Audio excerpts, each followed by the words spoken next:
one of the world's oldest Acheulean sites was found in the northern region of Hale in Saudi Arabia. The discovery of the oldest human habitation in the Arabian Peninsula was revealed in an article in Nature. Wait till you hear this. The site in question, Al Nasim, has paleoenvironmental evidence for freshwater lakes and rivers, and geomorphological features associated with Middle Pleistocene materials. The Saudi Commission for Tourism and Natural Heritage began paleoenvironmental and archaeological surveys of the Green Arabian Project more than 10 years ago, and the survey reveals that the Arabian Peninsula had wetter conditions and a rainy climate in the central region. This led to the formation of lakes, rivers and valleys, and vegetation that contributed to a better way of living for human beings. It also altered the spatial distribution of hominins within and between continents. Archaeological studies also suggest that the earliest living man inhabited Southwest Asia, and that the Acheulean civilization had one of the longest lasting tool-making traditions in the world. And some of the artefacts found here included hand axes and stone tools, and this provides an insight into the inhabitants' way of living. According to the report, Al Nasim represents one of the oldest documented Acheulean sites in Saudi Arabia, and this reveals regionally diverse stone tool-making assemblages used by the people of this area over 5,000 years ago. And this further indicates a pattern of repeated entry of inhabitants into the peninsula during the wet green Arabia phase. The site comprises a deep narrow basin where several Paleolithic artefacts were recovered, which are similar to those previously found at Acheulean sites in the Nafud Desert. The similarities between the Acheulean discoveries in Al Nasim and those found in the Nafud Desert indicate that the paleo lakes of this region provided an important corridor for human beings to travel and meet others. Just last year, the Heritage Commission discovered traces of humans, elephants and other animals at a dry paleo lake dating more than 120,000 years ago in Tabuk. And this was the first discovery with scientific evidence of the oldest footprints of man and other animals in the Arabian Peninsula. Saudi experts at the Heritage Commission continue to work on the Green Arabian Project with those from the Max Planck Institute to study climate changes in the Arabian Peninsula over time and the history of ancient immigrations from other continents. Saudi Arabia is responsible for being home to some of the Earth's most spectacular structures from the time before time. Amid a vast, enigmatic, monumental landscape, forgotten kingdoms and layers of history, archaeologists are only just beginning to reveal the secrets of this heritage jewel in northwest Saudi Arabia. As international travel resumes, archaeological work is resuming too in Al-Ula, a historically rich region that has been relatively untouched in comparison to similar places, and what has become one of the world's most active archaeological explorations. Experts are beginning to fill in missing links in our understanding of the region's human history with new discoveries. Al-Ula, in northwest Saudi Arabia, is a region of deserts and arid mountains. Yet, crucially, amid this hard landscape is a fertile oasis valley that has long sustained life, and the wider area has drawn people and civilizations here for more than 200,000 years.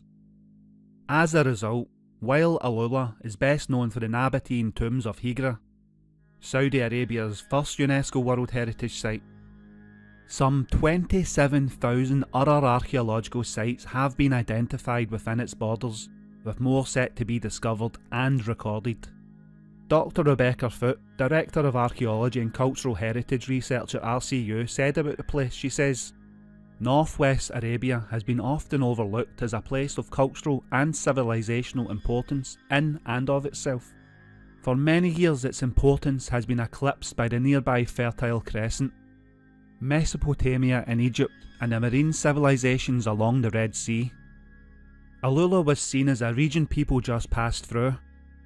However, we're learning now that Al-Ula was more than just a place to transit. It was a true nexus and a home for complex communities across many thousands of years, hundreds of thousands of years even." Archaeologists and other experts are now returning to Al-Ula following the lockdown to resume their fieldwork. Despite the geographical size of Al-Ula and the scope of heritage contained within, It is only within the last few years that Alula has seen more than limited archaeological exploration. And that has changed thanks to archaeologists of the Royal Commission for Alula, the RCU. And they are the governmental body charged with developing and administering the region. And thanks to this recent work, this jewel in the heritage crown of Saudi Arabia is beginning to fill in these missing links in the region's development and the generations that have crossed it, and those descendants still inhabit it. In the coming months, more of Alula's heritage treasures will be revealed to the world through televised documentaries. The Touring Wonders of Arabia exhibition and the reopening of Alula itself. Visitors will soon be able to journey through time and across one of the world's largest archaeological sites, experiencing a landscape that has been inhabited for over 200,000 years. RCU's discoveries have established that prehistoric peoples of Alula hunted and grazed in Alula in a greener land than today. New findings in the mysterious, vast and previously unexplored monumental landscape they, and generations after, left behind suggest their culture was far more complex than once thought.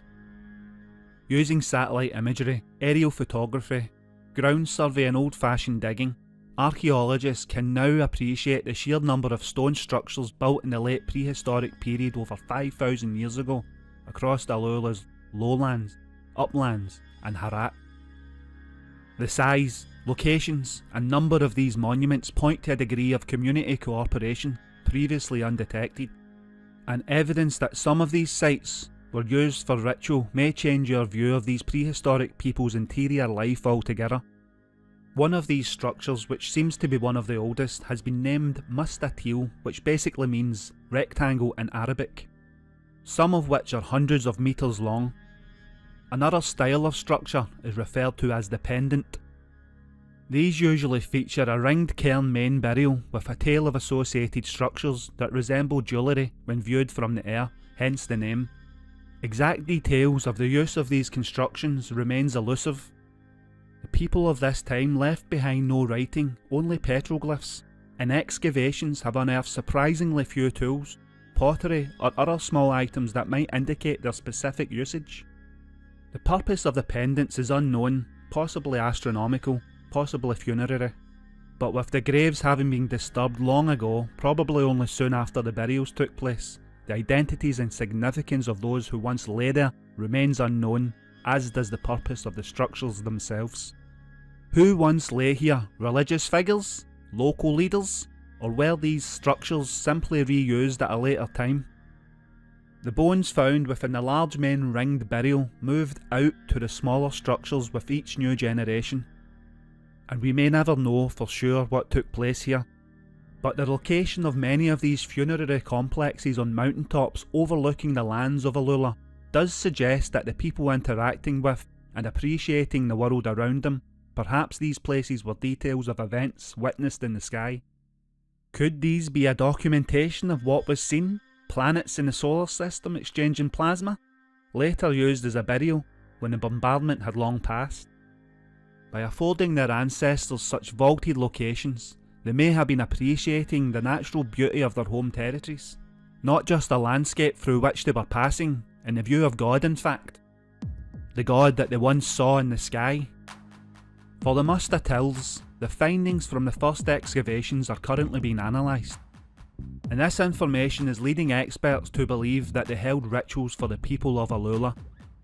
But just what those rituals were remains a mystery, and others may simply have been marking the boundaries of territories, but the search for evidence does continue. Dr. Foote explains that our investigations into these mustatils, pendants and other prehistoric structures are giving us a tantalising glimpse into the region around 7,000 years ago and for several millennia thereafter. We could be looking into early expressions of ownership and property, if indeed the structures actually functioned or were simply boundary markers. In keeping with a people grazing herds in addition to people hunting wild animals. We are only just beginning our own journey through time by identifying, recording and collecting data samples from these sites to gain a chronology of this prehistory. By conducting intensive survey and targeted excavations at some of the most significant among these numerous sites, we are gaining great insights about these functions. And this broad targeted approach has never been undertaken before in Alula, so we are raising even more questions as we do so. But what is certain is that we can now recognise Al-Ula as one of the oldest monumental landscapes in the entire world. For its inhabitants, Alula was a home, a place of ancestors, of natural resources and of beauty, and these people's lives were more complex than we had previously imagined. Over 4,000 years after the people built the Mustatil, and yet still over 2,000 years ago to us today, the ancient North Arabian kingdom of Dedan controlled Alula from 900 BC. It was the crossroads of trading routes, bringing incense from Saudi Arabia to Egypt, Syria and Mesopotamia. Alula was vital, both as a place where traders and travellers could replenish food and water, and also as a gateway for the precious aromatics to reach beyond Arabia. Teams of archaeologists are currently excavating several key areas within the site of Dedan, including tombs and a newly discovered residential area, and this could help answer a number of questions about these mysterious vanished kingdoms. How and when precisely did each kingdom rise to power? What was their major achievements? What was the relationship between the two? Were the people only one land but ruled by separate consecutive kingdoms? Or were they separate peoples and kingdoms altogether? And perhaps the most fascinating of all, what caused the kingdoms to abruptly disappear, and when did this happen? Perhaps it was an earthquake or another natural disaster, but we don't have any confirmed evidence. Perhaps they left to integrate with another peoples elsewhere? Or this may have been a political shift begun or exacerbated by the arrival of the Nabateans, possibly from the north. But if this was due to the Nabatean arrival, then this raises even more questions. We do know that some of these peoples did continue to live under Nabatean rule. Their dialects come through in inscriptions and design details from funerary architecture as repeated in the Nabatean monuments. Yet the Nabateans detailed chronicles of their history and say nothing at all about this kingdom. Ultimately, learning more about this long-lasting and far-reaching civilization, one of the forgotten jewels of Arabia, could change our understanding of the entire region altogether. As gateways and gatekeepers, these kingdoms held power and influence across the entire region, and all of the evidence that we have accumulated so far points to these kingdoms being regional powers. Dedan is mentioned in the Bible, and an Aramaic inscription attests to it being an equal to the powerful kingdom of Sheba in the south of the Arabian Peninsula. The kingdom was one of the largest for its time, stretching from Medina in the south to Aqaba in modern-day Jordan to the north. Other regional kingdoms maintained embassies there, and people made offerings to the kingdom's gods in temples beyond its borders. The two kingdoms lasted for about 900 years, almost 3 times as long as the Nabatean culture in Alula, and yet we know almost nothing at all about these two great kingdoms, in particular their rise and fall. We're really just taking our first steps towards learning more. After the fall of the kingdom, Alula became the principal southern city of the Nabatean kingdom. Inscriptions attesting to the movement of families and individuals from Petra to Alula, and this also gives the proper name of Hegra. Before the arrival of the Romans, who named the region Arabia Petrea, Rocky Arabia. In 622 AD, and the birth of Islam brought another sea change. Arabia suddenly became the cradle of a new religion, and a new culture rose with it. Al-Ula's history was already a part of this through its place in the pre-Islamic evolution of the Hijazi Arabic script, itself influenced by the Nabatean script that later carried Islam's message. But its present and future rapidly became a vital part of the new Islamic world as a stopping point on the pilgrimage to Mecca. Thanks to this importance on pilgrims' routes, the city of Alula was an important part of the early Islamic Empire. But what do you guys think about this lost history in this region? Comments below, and as always, thank you for watching.